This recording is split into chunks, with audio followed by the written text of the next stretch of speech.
Are you ready to pray?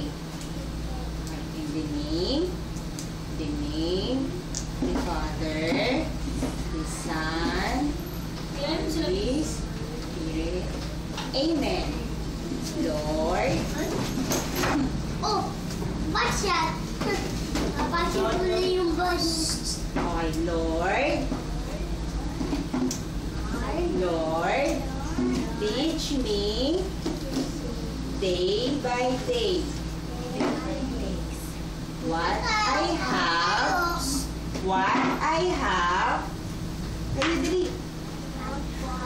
have to do and say.